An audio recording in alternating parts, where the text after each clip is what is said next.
Back to another wonderful episode of Coach's Kingdom. This is our NCAA final week, isn't it? No, yeah, I guess. Yeah. Final game week. Yeah. Final bowl season week.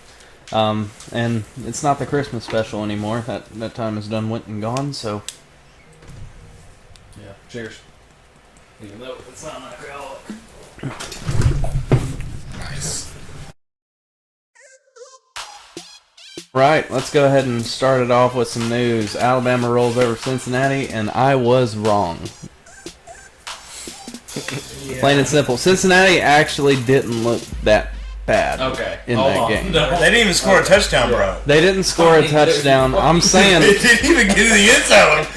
I'm saying... red zone one time. Will you let me finish my sentence? Yeah, I mean, you can finish it. It doesn't mean anything.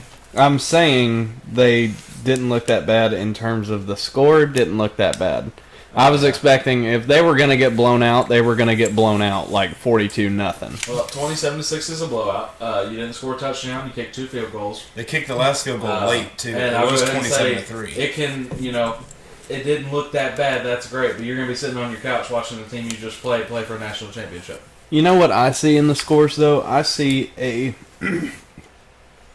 group of 5 team playing Alabama, and they lose 27-6. And then I see Georgia playing Michigan, and they lose 34-11. That's what I'm talking about. Totally different games, dude. I know, but that's what I'm talking about in terms of score difference. I'm not talking about how they played the game. I'm talking about score difference. It doesn't matter if you're talking about score difference. It is how they played the game. Alabama ran the football, so they're not going to. I mean, Brian Robinson, 26 carries, 204 yards. Yeah. Okay, so they ran the football. What does that mean? They took a lot of time off the clock for 26 carries, and that's just him. That's not counting the other running backs.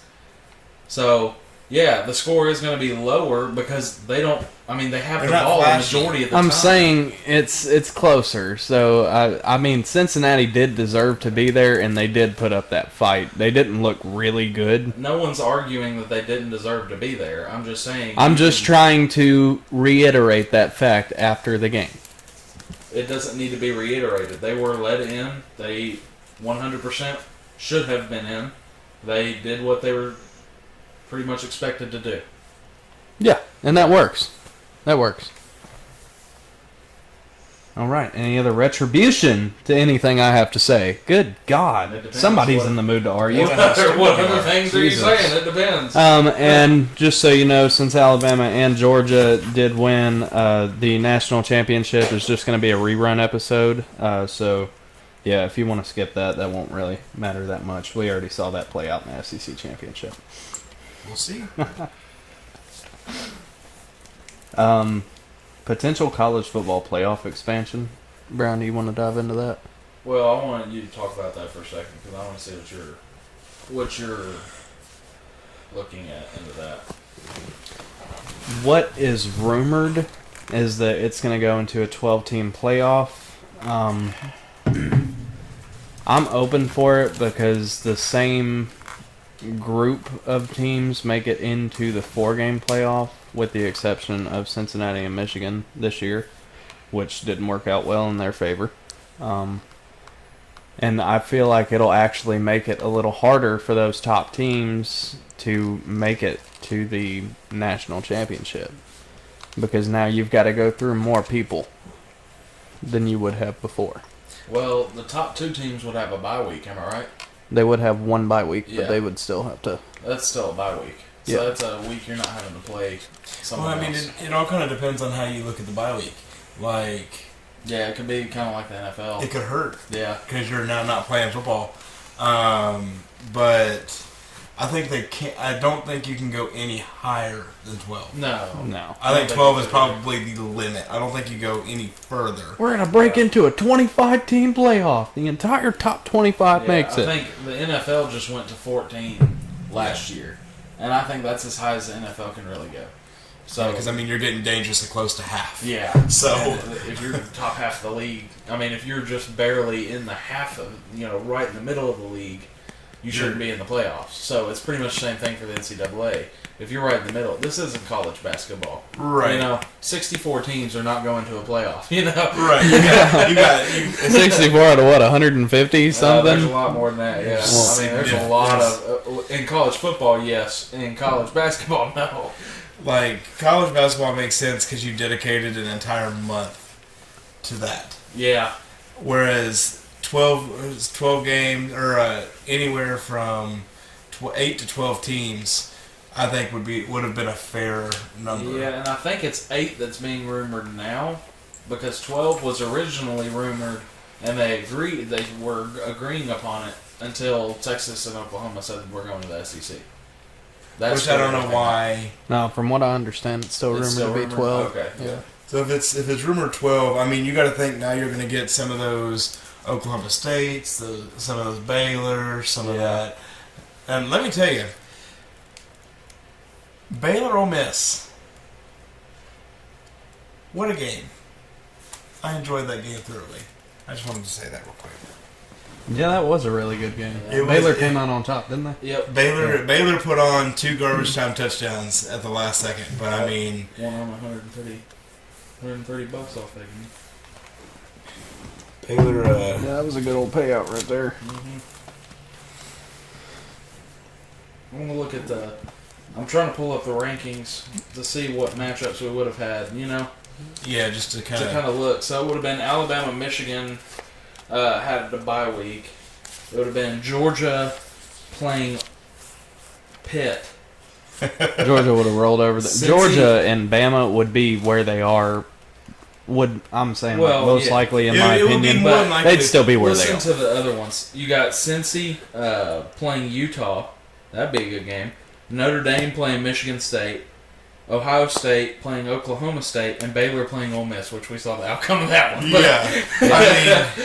I mean, like you got some good games there, and I mean, I really think Ohio State. So they played Utah, right, for their bowl game. Yeah. I think you saw the struggle there for a minute. Yeah, I think you saw what really you're looking at. Now you got to also think. We talked about it last time I was on. The players that are sitting out, now you don't have as many this going into if you're fighting for a national championship, I wouldn't think. Yeah, only problem with that is you're putting more games in for seniors to get hurt. I mean, Matt Corral. Yeah, quite literally. That was brutal. Yeah. So Did we ever get word on what happened to him? No, I don't know. Nobody has said anything just yet. But if you're looking at it from that aspect and you're going, okay, if we do up it to 12, Matt Corral would have been in this. Even if they upped it to 8, I think Matt Corral would have been in it. But yeah, because they would have played Baylor the same way. And you're saying, I don't want to speculate or anything. Well, let's say he tore his ACL or something, and he tears an ACL in the in college football playoff. The only problem with that is now you're asking these kids to play extra games that they weren't having to play. It's a lot of risk reward, I think. Yeah, for that. You did that when you implemented the playoff. Yeah, one extra game for a top 14. Yeah. Yeah, but one extra game. These kids are going to be playing a lot more than one extra game. I mean, that's 3-4 extra games. If you didn't make a bye week, it's 4. As an entertainment industry, though, I understand that, but you're still looking out for the health and safety of college kids. Are they really? Of college kids, you have to be. That's sort of the point. And they kind of enforce it with the targeting. You get a targeting penalty, you kicked out of the game in college. You're not kicked out of the game in NFL. NFL, they don't care. They can say they care. They really don't.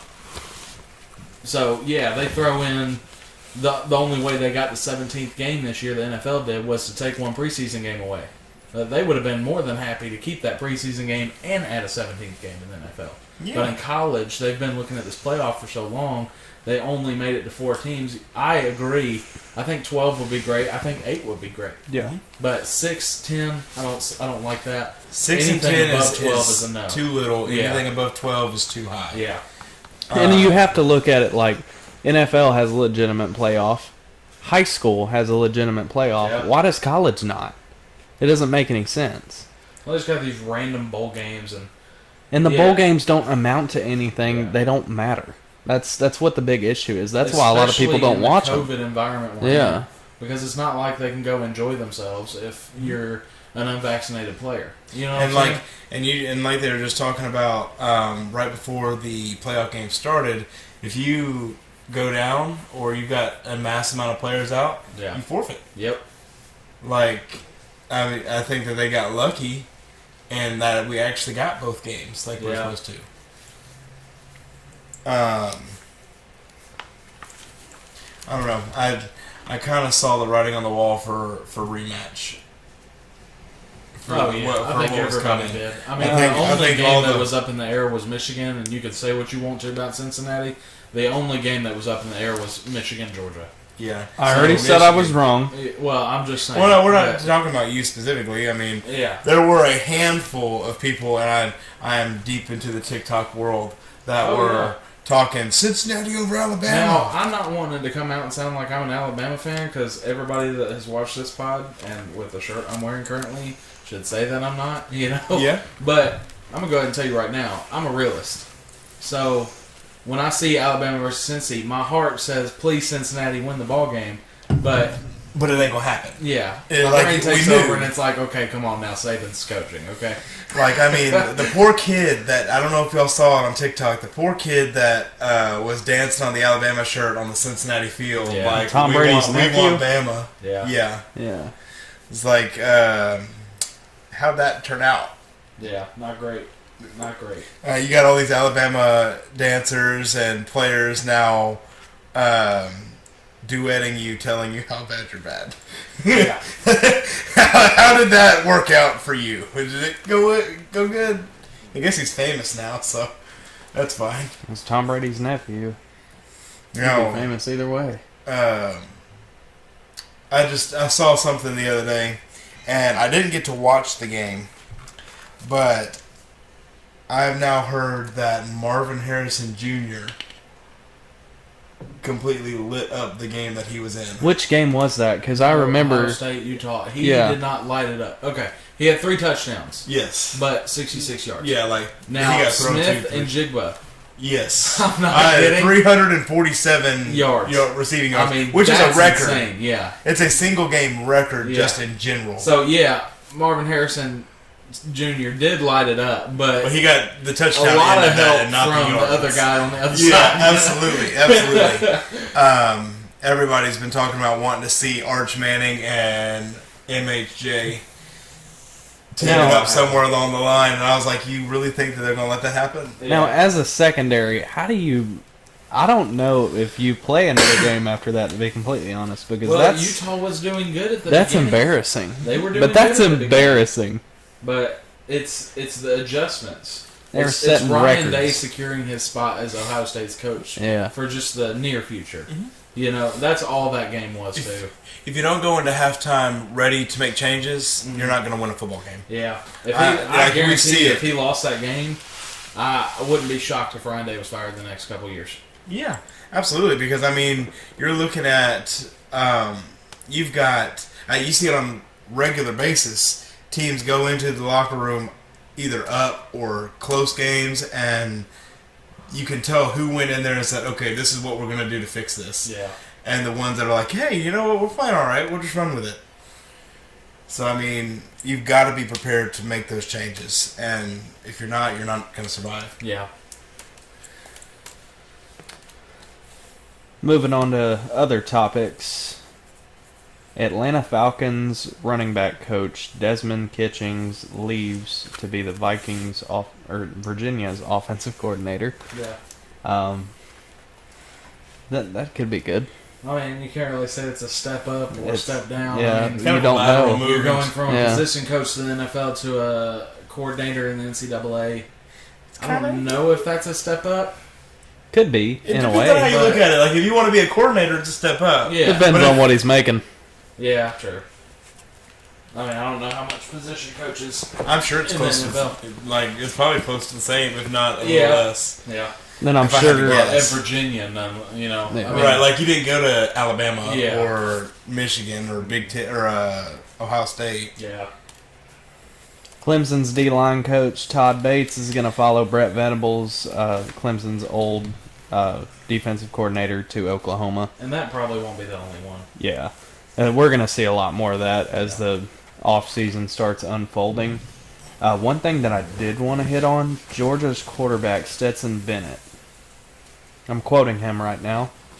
Am I trying to play some kind of savior by winning a national championship? No. I don't think that's my job. My job is to go out there and throw complete passes. End quote. That is game-winning energy right there. It's not different than any other game. Go out there and do your job. Yeah. Don't freak out. Do your job. Yeah. Right. I mean, I'm sure everybody's got that mindset. They just asked him a question, and he was able to just kind of lead right into it.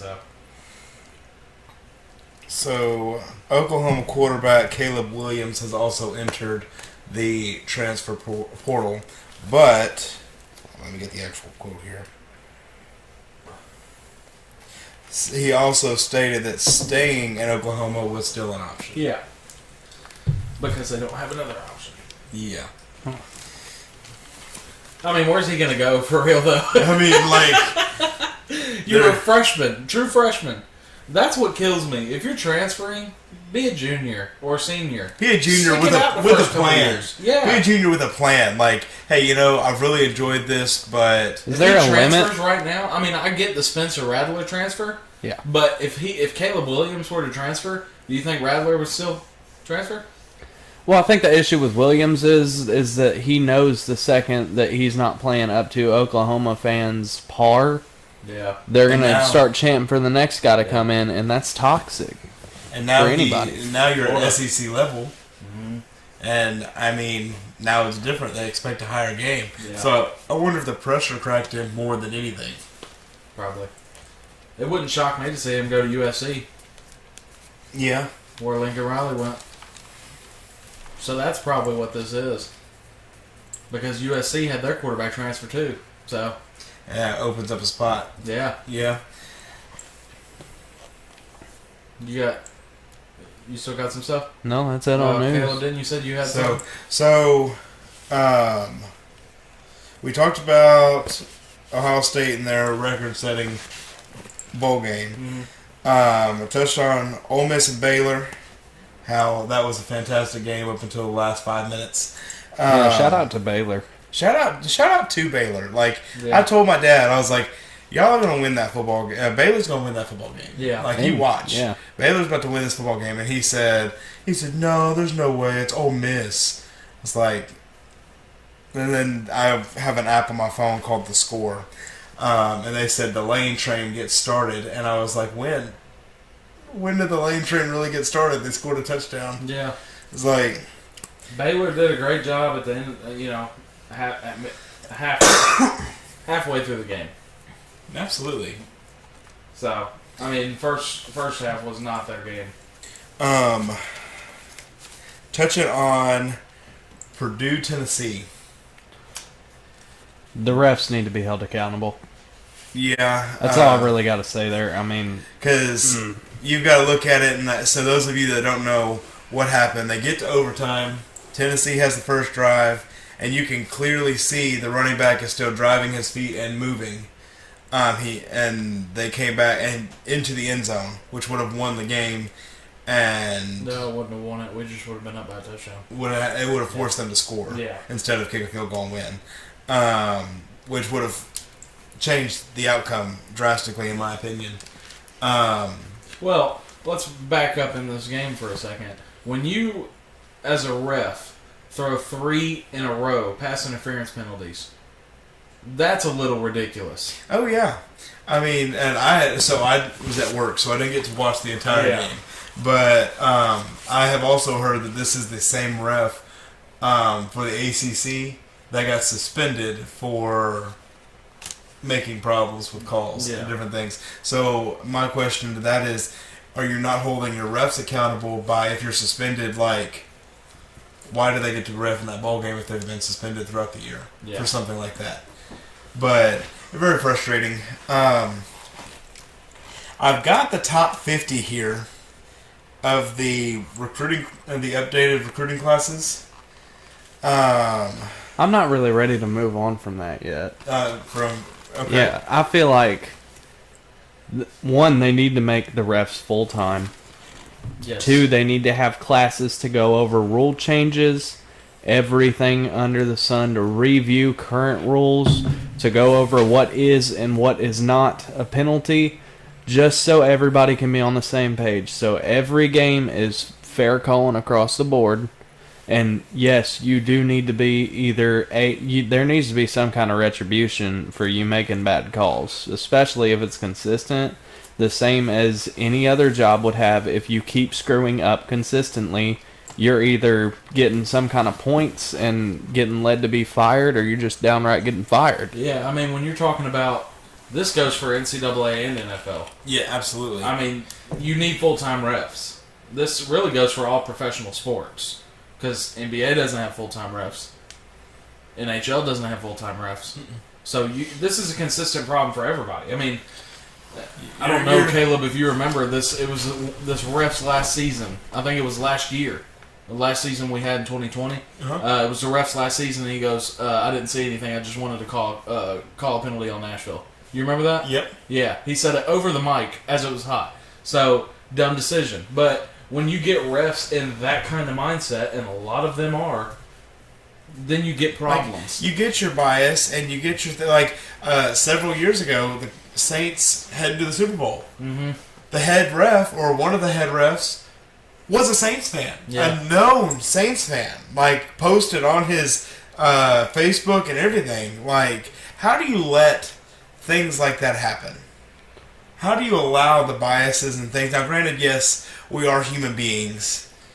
We have our favorite teams as well. Yeah. But at the same time, like, it's kind of quite literally the entire sports world's catch-22. Yeah. It really is, because there's not a real definitive answer. And I get refs. I mean, they got a hard job. You're put under scrutiny every single game that you do. But that's part of the job you applied for. Yeah, you're doing it. Like, you decided you wanted to do that. Okay. This is partially us saying that, I mean, with them being full-time, they need to make more.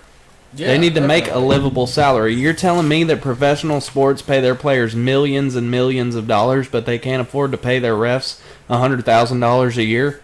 Yeah. It's ridiculous. You wanted to be a pro football player when you were growing up, right? When you growed up. Yeah, absolutely. AJ, you wanted to be a pro football player, right? Mm-hmm. Michael wanted to be a pro football player. I did too. How many of us here wanted to be a pro football ref?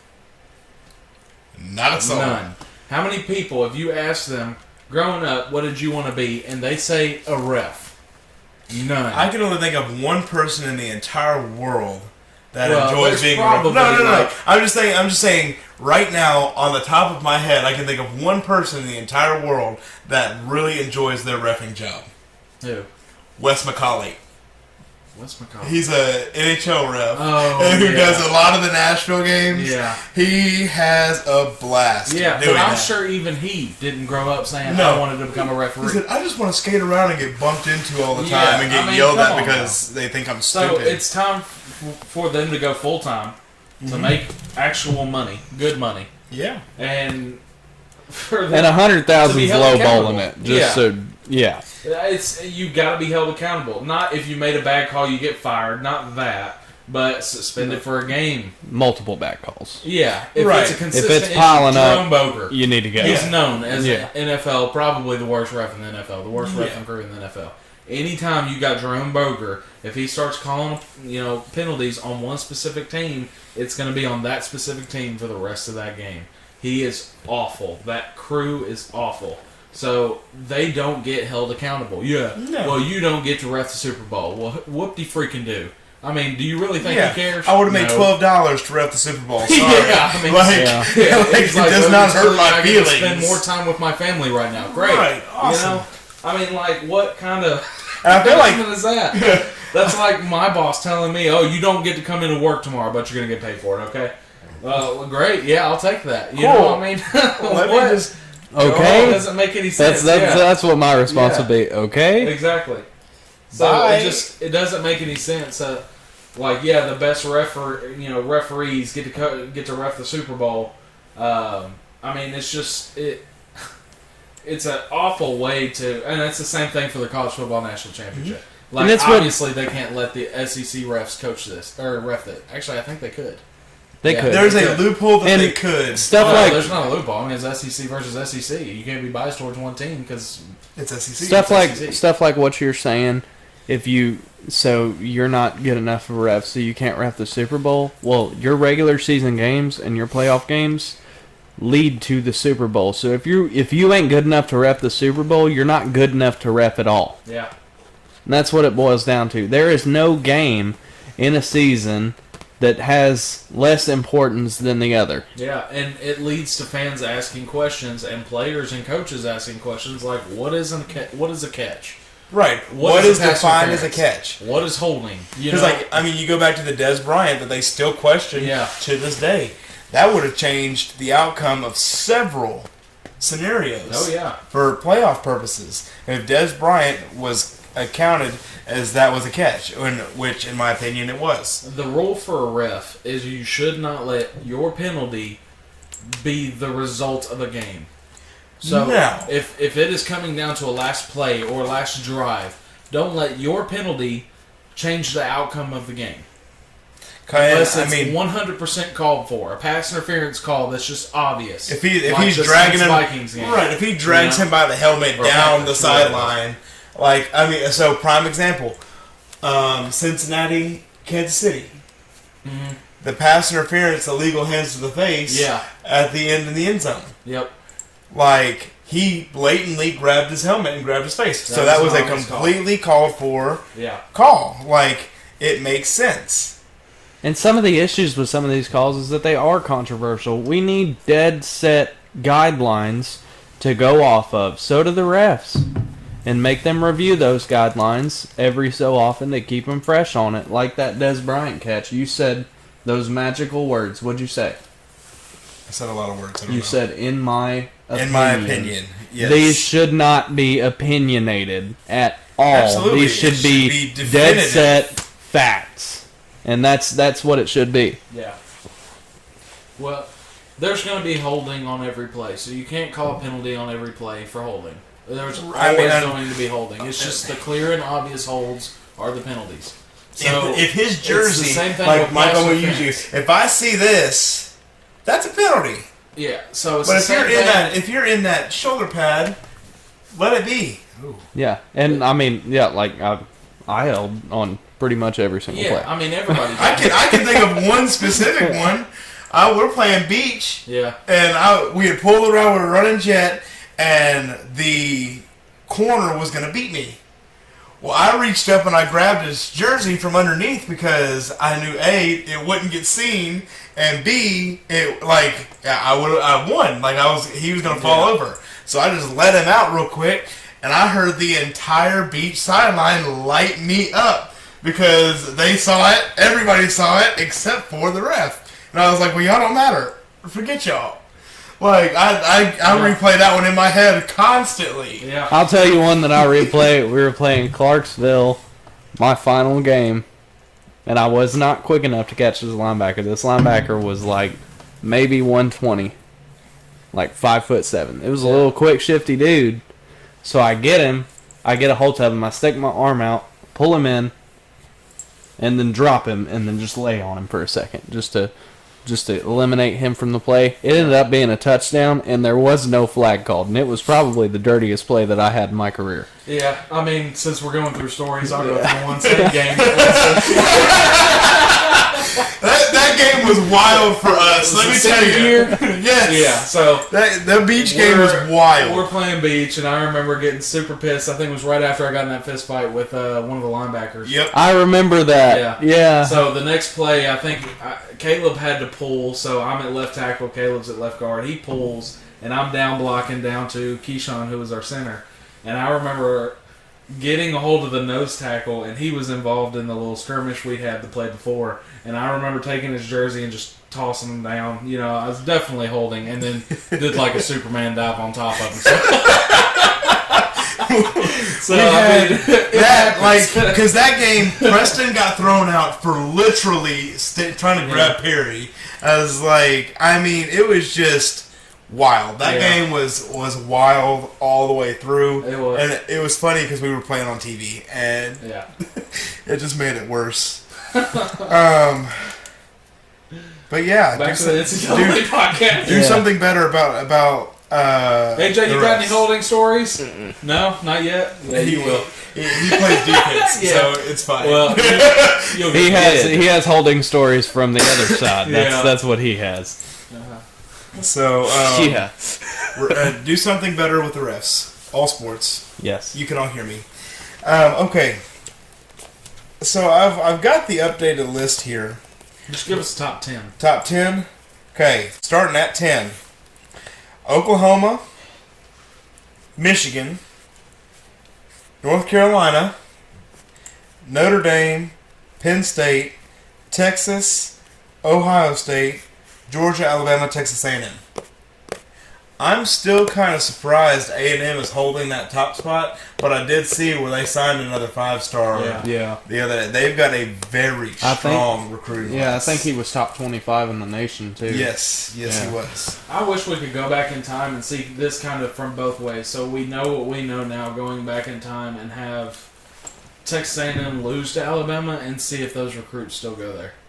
Just kind of curious. You know, because since they beat Bama, those players, I mean, looking at it as if I were a player, you know, a 5-star, going, okay, I don't want to play for Bama because that's the best team, and I'm probably not going to get to play until senior year. Yeah. But I want to play for a team that has a chance to beat Bama. What better team than the team that is the only team to beat Bama this year? Yeah, exactly. So he just said the magic words.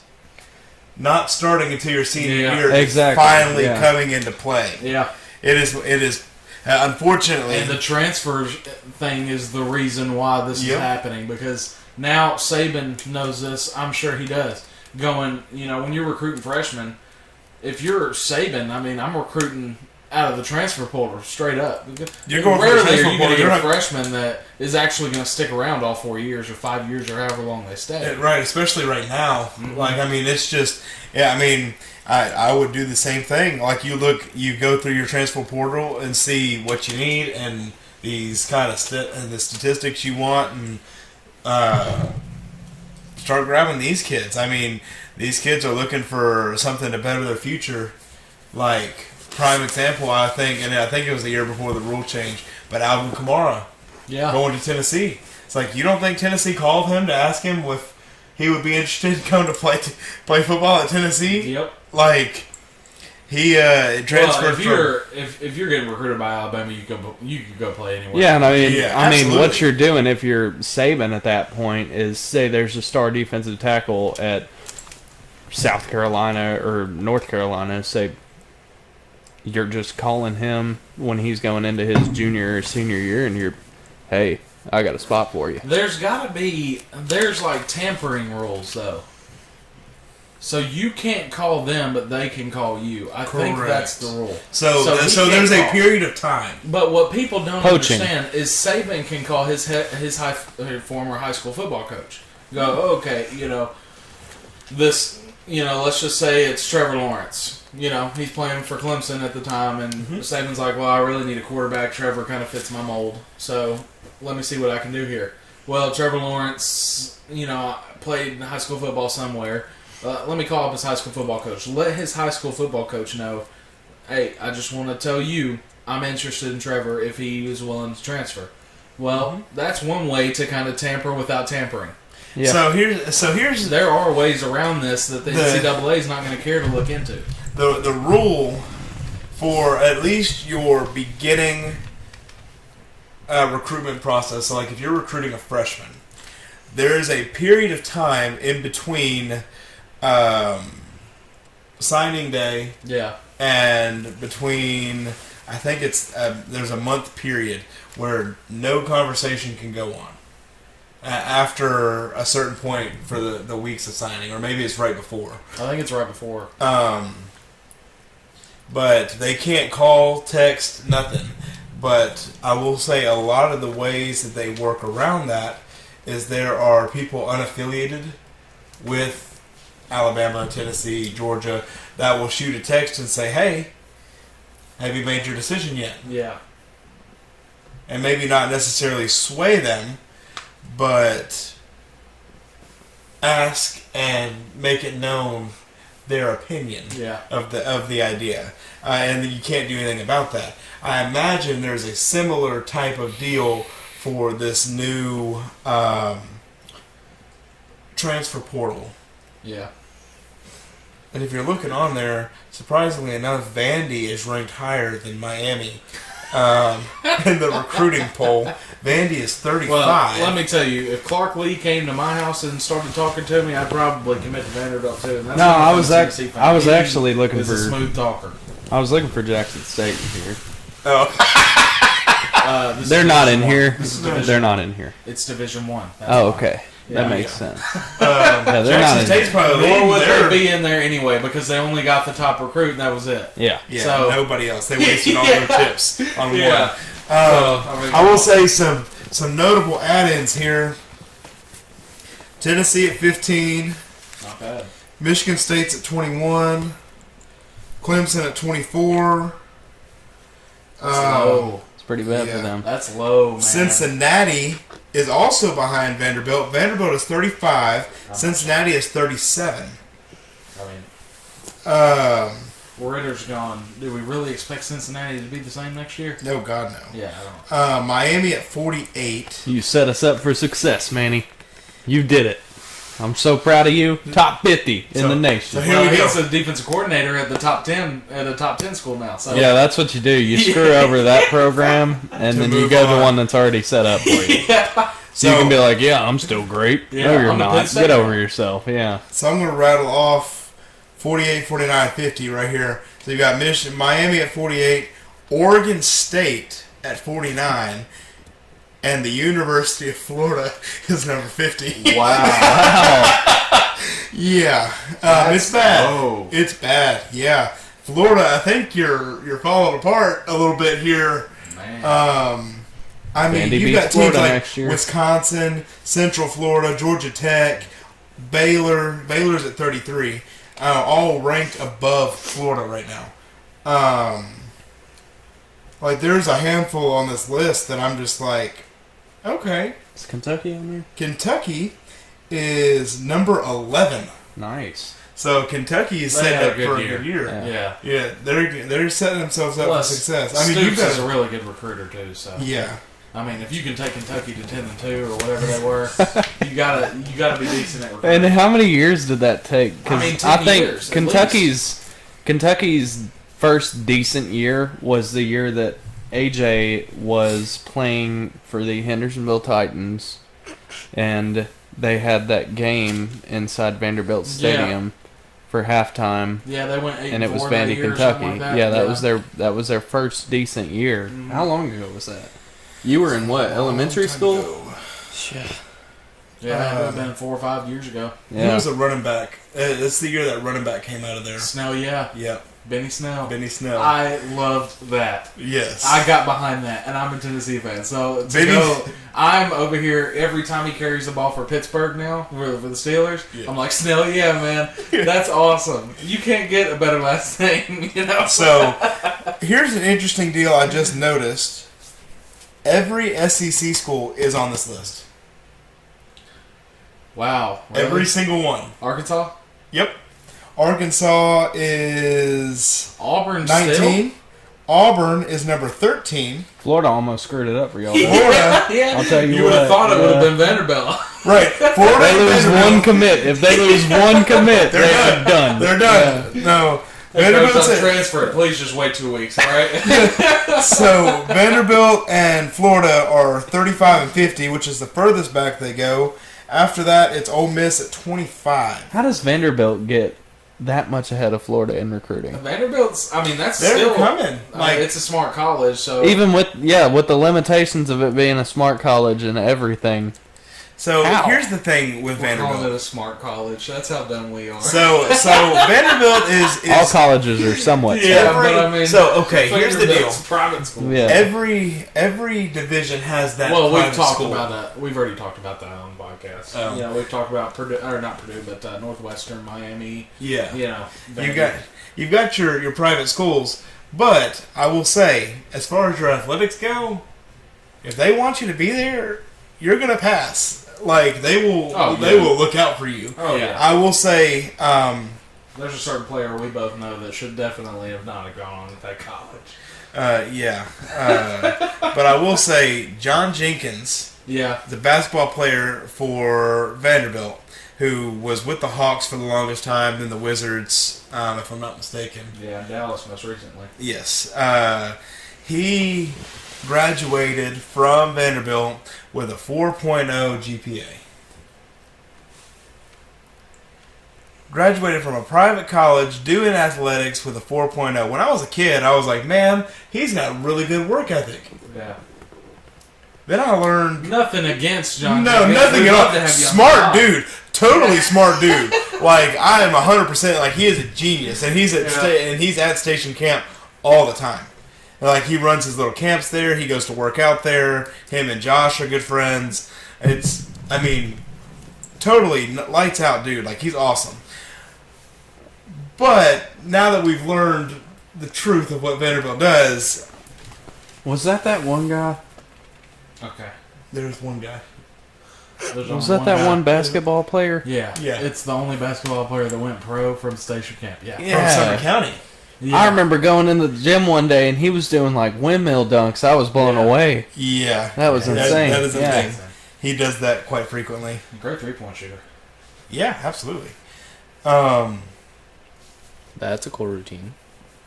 Is it? No. Carson snap, AJ. Here's another interesting one.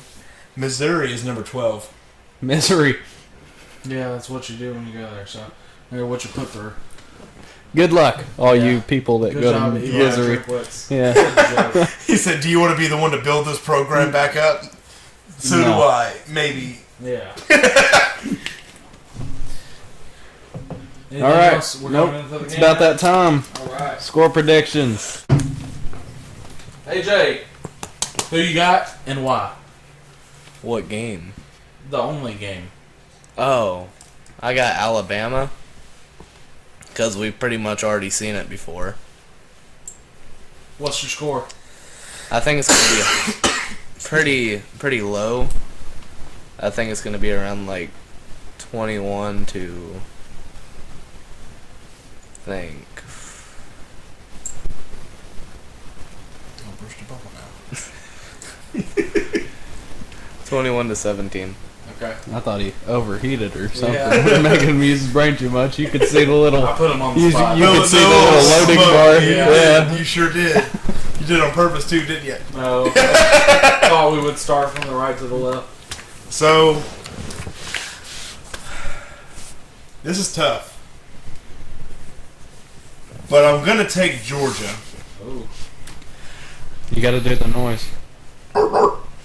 Georgia. Don't make me look stupid now. I think that it's going to be higher than we think. 35 to 30-ish It moves when he range. talks. Oh my god, it does. Leave him alone, man. Leave that man alone. Making fun of people's noses on TV. Alright, here, we're good. Say it again. Georgia, I think it's going to be like 35-33. 35-33? Yeah. Okay. I think it's going to be a tight ball game. I think, yes, we have seen this game before. But Georgia's Georgia's going to go in there and say, hey, we're going to make some adjustments. But also Nick Saban's going to do the same thing. Yeah. So, we'll see. It's about to be interesting. I'm going to be upfront and honest with y'all. Like I said earlier, this is a rerun, and I have seen this episode. I saw it just about 2 weeks ago. I'm going to take Bama over Georgia 42-17. I think Okay. Bama completely Wow. dismantles Georgia. Wow. Now, Saban's got something up his sleeve, and you know it. I've got something for y'all, okay? If y'all remember National Championship, when Alabama and Georgia played, there were specific, both NFL quarterbacks now, specific quarterback that got put on the bench so that the other one could come in and save the day. Do we know who that quarterback is? Michael should know. It's his quarterback in the NFL. It's currently Tua got put on the bench. No. Wait, no, Tua saved the Tua day got for on the bench. Jalen. Yeah. Yeah. So, It wouldn't. It's kind of funny because Georgia has that kind of controversy now, where it was Alabama, Jalen Hurts, Tua, who should we go with? Now it's JT Daniels or Stetson Bennett, who should we go with? So maybe JT Daniels comes and saves the day. Maybe he's the savior.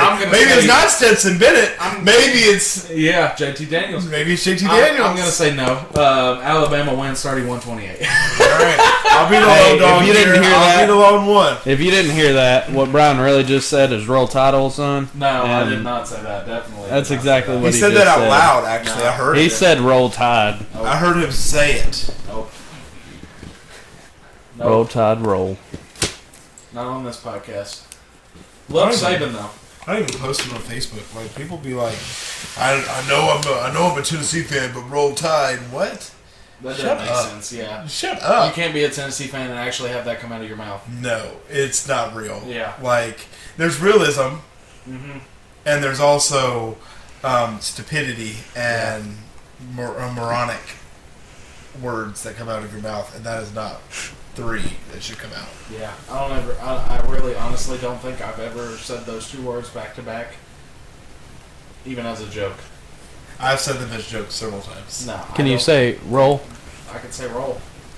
Balls. And Let's then go. can you say tide? You No. broke it up. Yeah, I did. Can you say it like that? Yeah, like the Like Tide laundry. dish I soap? can't, bro. Like Tide laundry detergent? I can't. It's gross. Like It's Tide just Pods, what you used to eat a couple years ago? So okay, You millennials? We'll save that for another one or for the next one. Now, do we have anything else? That'll No. be We it. got to the pick. All right. I don't have any trivia. 3-1 on Bama against Georgia. Let's see. 3-1. We're gonna find out. It's I gonna don't be mind being the blowout. lone dog. It is.